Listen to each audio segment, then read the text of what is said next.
how to set a mail message to notify me or stop notifying on the iPhone 14 series. First, let's go back to the home screen by swiping up at the bottom of the screen. Then on the home screen, open up the Mail app. In here, I'm going to go back to my mail inbox and then swipe across on a mail message and then tap on More.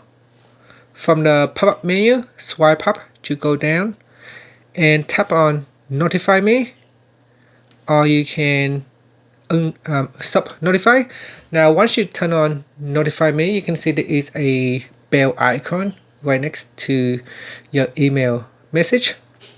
And so if you want to stop notifying, you can tap on More, go down here and tap on Stop Notifying, and that will remove the notification from that mail message conversation. And that's it. Finally, you can swipe up to go back to the home screen. Thank you for watching this video. Please subscribe to my channel for more videos.